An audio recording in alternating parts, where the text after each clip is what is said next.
Welcome back to Northwest City Politics in the Know with Juanita. We're glad to see you again this week. We're always glad for people that are interested in what's happening in our cities, because it is important for good government that there be a dialogue amongst the city council and the mayors, including the staff at times, but most importantly, including you. So we're glad that you're interested, and we hope that you will take time to put down the email and phone numbers when it's your city or when it's a state office, so that you can be in contact with them if there's an issue that really resonates with you. And then from time to time, we'll talk with people that cover a wider area than just one cities, and that's what we're doing tonight. I'm very happy to welcome Senator Ann Rest tonight. Thank you. We like to go over what happened in the last legislative session and kind of just update things for you and highlight some things that you might want to be thinking about until we roll around to next January. Absolutely. So very happy to have you with us. Thank you so much. I'm pleased to be here.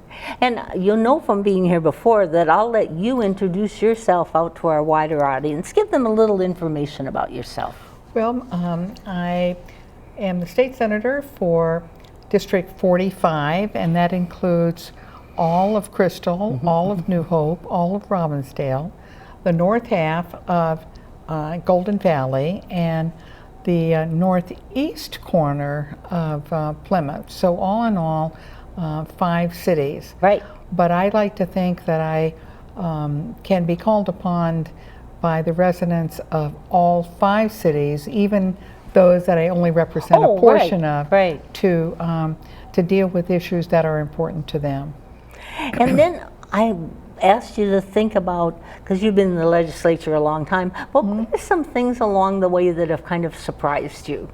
Well, I think that what surprises me often is the different perception of the legislature that those of us that are in the Senate have of our body, as opposed to people that just watch what we're doing. And I would say it's far less partisan when you are a member and dealing with colleagues on both sides of the aisle who can become friends, even though we have different opinions about what's good for Minnesota. But it looks like with the media as if we're fighting all the time, and that's just not the case. Now, I'm going to start off with something we've had you mention before, but I think there's a lot of people that might not be aware that when the legislature meets, it meets for 2 years for one session. That's correct. And so I thought we could tell people a little bit about that. What happens during the first year of a legislative session, and then what happens during the second year? The first year of the legislative session, and in this instance, it's this year, 2019.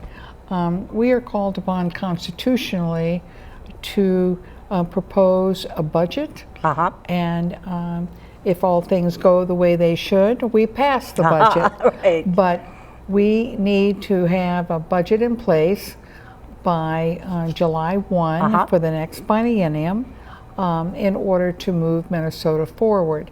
And occasionally we get down to the wire and we don't exactly get everything done. And we have had any number of special sessions in order to address those final details. This year, that happened, and we had we didn't finish the budget on time, but within a few days, we brought all the details together. Governor Walz and the 4 legislative leaders were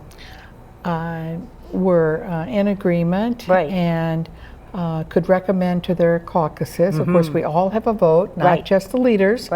And we were able to pass a budget. And the most important thing for me was not just the spending part, but the tax bill. That's where I spend most of my time working on tax policy. And we really did need to address the issues of conformity to the federal tax bill that had been passed by Congress and the Senate in 2017. and we didn't have a bill in 2018. It got vetoed, and so we really were under the gun, if you will, to unfortunate phrase actually in this day, but nevertheless, we were very highly pressured to get a budget done, and we were able to do that. Accomplish that. Yes, we were, and the governor signed the bills. Which is a successful end. A successful end. Not everybody got what everybody wanted. Right. A lot of disappointments, including some of mine, but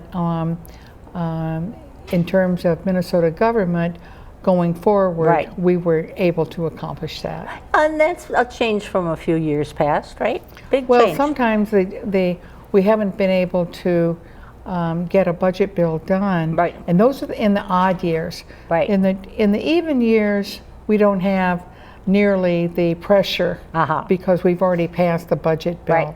There are other things like the bonding bill, like the capital investment bill, that generally are a highlight of the even number years. And we tried to have a bill coming forward for infrastructure improvements in the odd number year in 2019, but at the last minute there was not agreement on that for any number of reasons, and so the infrastructure bill, the capital investment bill, the bonding bill, it's called by a number of different names, that will be left now for the 2020 session, which is generally when the bonding bill comes up. And if any of the cities are looking that are in your area are looking for bonding, then they come to you and get your help on that issue, right? Certainly they do, and been happy to do that in the past, and probably the most recent effort, because bonding bills, capital investment bills, have to have, if not a statewide significance, they have to have a regional significance. Definitely. And we were able to really explain to the state that the Olympic-sized pool and at all the reconstruction that's going on in the city of New Hope really was a project of regional significance. There are swimmers and activities that come to that pool in the past and now going forward, that it's not just for local residents.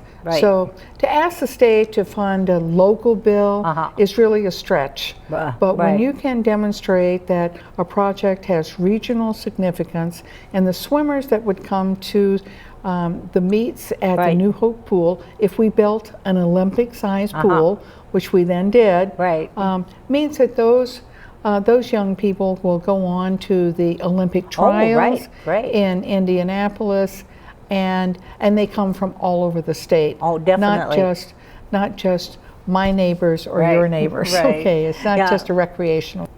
And then there's been some in the news media about the problems with getting insulin. And I think Governor Walz is looking towards maybe doing a special session if something can be agreed upon. Well, what do you see happening there? Well, there's been a bipartisan group of legislators that have been working on the policy aspects of the crisis in insulin availability. There are too many tragic stories of people who, for whatever reason, did not have the resources through insurance or otherwise, and they started rationing themselves of their absolutely life necessity insulin, and they died.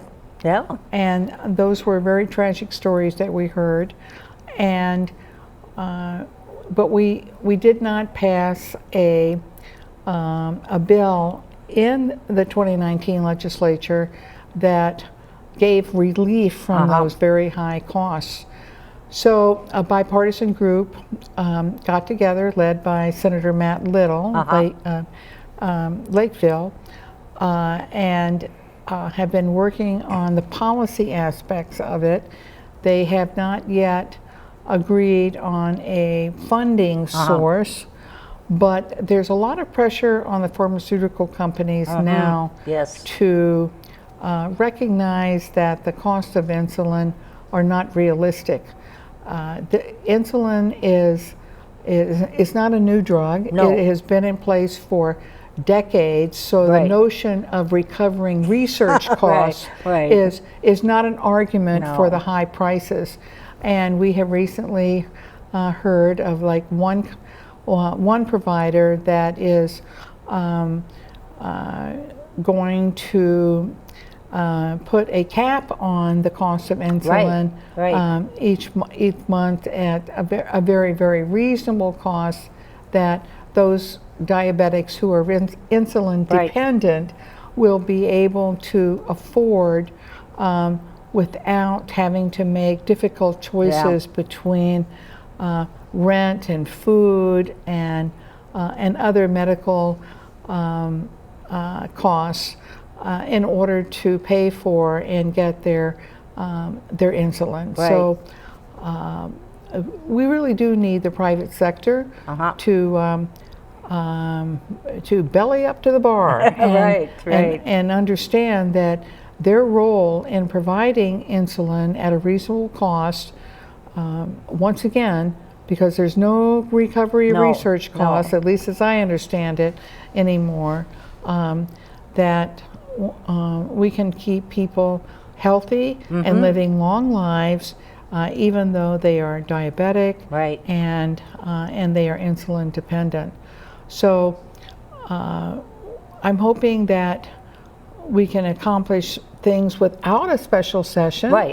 But then also, if that doesn't happen, that we can indeed have a very brief session once we decide on the funding mechanism that is acceptable to all four caucuses. The Democrats both in the House and the Senate, and then also the Republicans in the House and the Senate. Now, laws that were passed in the 2019 session, some of them went into effect on July 1st, and then the rest of them on August 1st? On August 1st, right. If I'm reading this correctly. And maybe we could talk a little bit about each one, what people should know about it. Now, one of the ones that has got a lot of media attention is the hands-free cell phone law. Can you maybe explain what's involved in this law? Well, we've had on the books for a number of years penalties for accidents, or not really accidents, crashes or harm to others that come from distracted driving. But it became clearer and clearer that cell phone use was a particular egregious category of distracted driving. And so you can be cited for distracted driving for brushing your teeth in the car. All kinds of funny things. But that doesn't happen all that often. But people were using their cell phones, holding their cell phones, texting, doing all kinds of things, and it became a very, very particularized offense. And so we did pass a bill that went into effect August 1st. One of the leaders of it for a number of years was Senator Jim Carlson, and he was very instrumental in making sure that that bill, that proposal stayed on the front burner, and he was able to get bipartisan support from the Republican majority in the Senate, and working with the House, we got a bill that said, you simply cannot hold a cell phone while you're driving. You can't hold it. You can't hold it. It doesn't matter whether you're talking. It doesn't matter whether you're using GPS. It doesn't matter. It doesn't matter. It must not ever be in your hand. And if a police officer, a member of law enforcement, sees a cell phone in your hand, that is grounds for them to pull you over and either give you a warning, which maybe some do, or to cite you and give you a ticket. And I can tell you in the last few a couple of weeks since Right. it went in, it's gone into effect. When I've been driving along, I no longer see people with their cell phones up at their ears. And I used to see it all the time. yeah. You know, people would come to a stop sign, they pull out their phone, or at, and you can't do it then either. No. As long as your car is on, if the ignition is on, Right. the cell phone has to be Yeah. down. You cannot be using it. And there are all kinds of devices Oh, sure. that have been offered to the public of putting your cell phone so that you can still see it if you get a call. Doesn't mean you can't talk. Right. It just means you cannot hold it in your hand. And that's why it's called hands-free. Oh, sure. Not sure. that it's no cell phones, Right. it's just that it's hands-free. And I think we're going to see an uptick in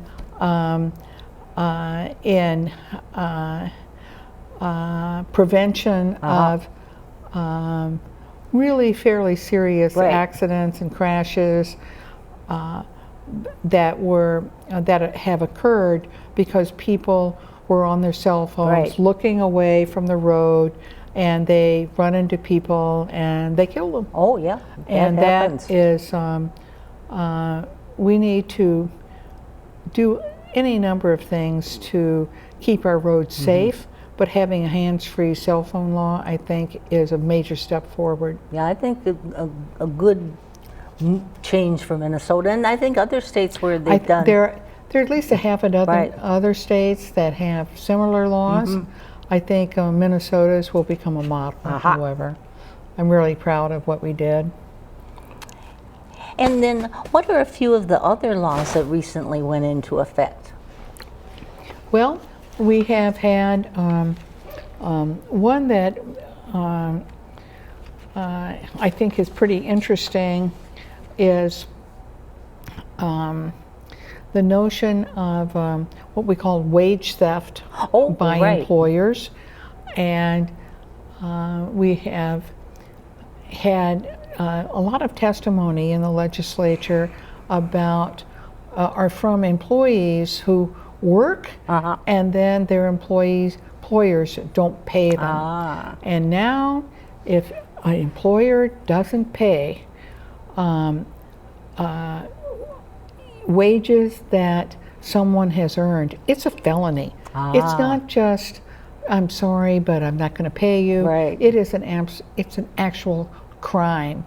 And there are millions of dollars in Minnesota where people have earned their wages, and for whatever reason, employers have sought fit not to pay them. And they can still do that, but it's going to be a crime. And I think that is that's a huge step forward in terms of employees being paid for the legitimate labor. We also have had, we did some major increases in funding in two areas. One in education for K-12 schools, which will benefit all of the school districts that are in your 9 cities area, you know, because we put it on the general education formula. The education budget is the largest area of the budget. It is the one for which we have the most obligation to fund according to the constitutional obligations. And we, I think, did very well by our school districts. In addition, we also in the budget, for the first time in a number of years, really made a significant increase in the local government aid that we provided for cities and counties. Our goal, and it has been our goal, is to return the level of support for property tax relief through local government aid and county program aid to 2002 levels. 17 years. We had a level at 2002, And it's been 17 years, and we have not increased it beyond that level. So we, our goal, and we still have a little bit to go, but our goal was to, and this is without inflation, this is just the numbers, is to return that to that level. And it is, you know, local government aid is a property tax relief program for cities that whose property tax base doesn't match the spending that is necessary. And so even within our area, and even my smaller area of my own 5 cities out of the 9, they're Golden Valley and Plymouth have a very high tax base, and so they don't qualify. I mean, they could qualify, but according to the formulas, go on an annual basis, they don't get local government aid. But Crystal and New Hope and Robbinsdale certainly do, and it is an important property tax relief program for the citizens of those 3 cities. Now, what do you think, because we talked quite a bit about education already, what do you think are some of the issues in regards to education that'll come up in next year's session? I think there still will be some policy issues that we will deal with, and the major one is still a cost factor, and it is the cost of special education. When the Special Education Act was passed by the federal government a number of years ago, the federal government said, we're going to put these requirements on school districts to reach out and educate the students with special needs of all kinds, and we're going to pay 40% of those costs. Well, that's never happened.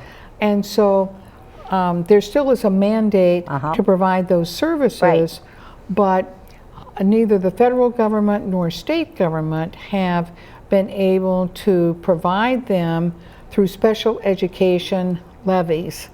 And so since we have the mandate, where's the money going to come from? And it comes from the general education budget. And we call that the cross subsidy.